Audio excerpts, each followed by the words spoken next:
Hi everyone, welcome back. കഴിഞ്ഞ ദിവസം അനുമോളുടെ PR വർക്ക് ചെയ്യുന്ന വിനു മീഡിയക്ക് മുന്നിൽ വന്നിരുന്നു. അവരുടെ വാക്കുകളാണ് ഇപ്പോൾ ട്രെൻഡിംഗ് ലിസ്റ്റിൽ കിടക്കുന്നത്. PR-നെ കുറിച്ച് വിനു പറഞ്ഞത് ഇങ്ങനെ: മീഡിയ അനുമോൾ PR എന്നാണ് വിനുവിനെ വിളിക്കുന്നത്. എന്തുകൊണ്ടാണ് അങ്ങനെ എല്ലാവരും വിളിക്കുന്നത് എന്ന് ചോദിച്ചപ്പോൾ നമ്മൾ മുൻപത്തെ സീസണിലും ഒരുപാട് ആളുകളെ സപ്പോർട്ട് ചെയ്തിരുന്നു, ഇപ്രാവശ്യവും ചെയ്യുന്നുണ്ട്. ഒരാളെ സപ്പോർട്ട് ചെയ്യുമ്പോൾ അത് നാച്ചുറൽ PR ആണോ എന്ന് ഡൗട്ട് വരും. പക്ഷേ PR-നേക്കാളും വലിയ കളികളാണ് ബിഗ് ബോസിൽ നടക്കുന്നത്. ഈ PR വർക്ക് എന്ന് പറയുന്നത് എല്ലാവരും മോശമായിട്ട് കാണുന്ന ഒന്നാണ്. എല്ലാ സീസണിലും എല്ലാവരും ചെയ്തിട്ടുണ്ട്. പക്ഷേ ഈ സീസണിൽ എന്താ ആളുകൾക്ക് ഇത്ര വൈരാഗ്യം? ഈ PR എന്ന് പറയുന്നത് ആ ചാനലിന് PR ഉണ്ട്, ആ ഷോയ്ക്ക് ഒരു PR ഉണ്ട്, ഓരോ വ്യക്തികൾക്കും PR ഉണ്ട്. അവിടെ ഓരോരുത്തരും പോയിട്ടുള്ളത് ഇലക്ഷന് ജയിച്ച് മന്ത്രിയാവാനല്ല, അതൊരു മത്സരമാണ്. ആ മത്സരത്തിൽ ജയിക്കാൻ വേണ്ടി അകത്ത് കളിക്കുന്ന പോലെ തന്നെ പുറത്തും കളിക്കാൻ ആൾ വേണം. അതൊരു തെറ്റായ കാര്യമല്ല. വോട്ടിംഗ് പ്രചരണത്തിന് ആളുണ്ടെങ്കിലല്ലേ ആളുകൾക്ക് വേണ്ടി അഭ്യർത്ഥിക്കാനും വോട്ട് ചെയ്യാനും പറ്റൂ. ഇതൊരു മത്സരമല്ലേ, അതിന് PR അവിഭാജ്യ ഘടകമാണ്.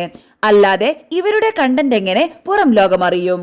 ഈ TV കാണുന്ന ആളുകളിലേക്ക് മാത്രം ഇത് എത്തിയാൽ പോരല്ലോ. ഇവരുടെ തെറ്റും ശരിയും ലോകം അറിയണ്ടേ, മറ്റുള്ളവർ അറിയണ്ടേ. അതിന് PR വേണം, അതിന് മീഡിയസിന്റെ സപ്പോർട്ട് കൂടി വേണം. എങ്കിൽ മാത്രമാണ് അവിടെ നടക്കുന്നത് കറക്റ്റ് ആയിട്ട് കൂടുതൽ ആളുകളിലേക്ക് കിട്ടത്തുള്ളൂ. അനുമോളുടെ PR-നോടാണല്ലോ എല്ലാവർക്കും ദേഷ്യം. അനുമോളാണ് അവിടുത്തെ ഏറ്റവും കോർ ടാർഗറ്റ്. അവിടെ കൂടുതൽ ഫോളോവേഴ്സ് ഉള്ള വ്യക്തി കൂടിയാണ് അനുമോൾ. അതുകൊണ്ട് തന്നെ നല്ലോണം ഫാൻ ബേസ് ഉണ്ട്. അകത്ത് കയറുമ്പോൾ ഫാൻ ബേസ് ഉള്ളവർ എപ്പോഴും ടാർഗറ്റഡ് ആണ്. ഇപ്പോൾ ഫസ്റ്റ് സീസണിൽ പേളിമാണി, അകത്ത് കയറുമ്പോൾ പേളിമാണിയാണ് ഒരു കോർ കണ്ടന്റർ. അവർക്ക് അത്രയും ഫാൻ ബേസ് പുറത്തുണ്ട്. പലർക്കും അകത്ത് ചെന്നിട്ടാണ് ഫാൻ ബേസ് ഉണ്ടാകുന്നത്. ഓൾറെഡി ഫാൻ ബേസ് ഉള്ള ഒരാൾക്ക് ഡെഫിനറ്റ്ലി ടാർഗറ്റ് ചെയ്യേണ്ടി വരും. അതിന്റെ ഭാഗമായിട്ട് അനുമോളെ ടാർഗറ്റ് ചെയ്യേണ്ടി വരും. അനുമോൾക്ക് PR ഉണ്ടെന്ന് ടാർഗറ്റ് ചെയ്യാം, വലിയ വലിയ ലക്ഷങ്ങൾ കൊടുത്തു എന്ന് ടാർഗറ്റ് ചെയ്യാം. അത് ഗെയിമിന്റെ ഭാഗമാണ്. ഇപ്പോൾ ശൈത്യ കയറിയപ്പോൾ ഒന്നുകൂടെ ഹൈപ്പായി തോന്നി. ഇത്രയും നാൾ വലിയ കുഴപ്പമില്ലാതെ പോയിരുന്ന ഷോ ആയിരുന്നു. അതിൽ പൊട്ടിക്കരഞ്ഞായിരിക്കുന്നേ. എന്നെ കട്ടപ്പ എന്ന് വിളിക്കുന്നു, എന്റെ PR വർക്കിന് വരെ കാശ് കൊടുത്തിട്ടുണ്ട്. ഇങ്ങനെയൊക്കെ ഗൂഢമായിട്ട് അനുമോളോട് സംസാരിക്കുന്നുണ്ട്. അനുമോളൊന്നും പ്രതികരിക്കുന്നില്ല. ഇതവർ എന്തെങ്കിലും ടാർഗറ്റ് ചെയ്തു പോയ പോലെ തോന്നുന്നുണ്ടോ? അതെ, ശൈത്യയുടെ പേരൻസ് ബിഗ് ബോസ് ഷോ തുടങ്ങുന്നതിന് മുൻപ് എന്നെ വിളിച്ചിരുന്നു. ഞാൻ സംസാരിച്ചു. അങ്ങനെ ശൈത്യയെ മുൻ പരിചയമുണ്ട്, നമുക്ക് നോക്കാം എന്ന രീതിയിൽ സംസാരിച്ചു. ആ സമയത്ത് ഞാൻ ആർക്കും PR ചെയ്യണമെന്ന് വിചാരിച്ചിട്ടില്ല. അവരെ അറിയാവുന്നത് കൊണ്ട് സപ്പോർട്ട് ചെയ്യാം എന്നേ ഞാൻ വിചാരിച്ചുള്ളൂ. അപ്പോഴാണ് ശൈത്യയുടെ പേരൻസ് കോണ്ടാക്ട് ചെയ്തത്.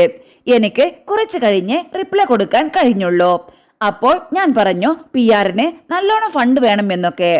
ആദ്യത്തെ ഘട്ടത്തിൽ ശൈത്യ ഔട്ട് ആവേണ്ട ഘട്ടത്തിലായിരുന്നു. ഒരുപാട് ഷൗട്ട് ചെയ്ത കുട്ടിയാണ് ശൈത്യ.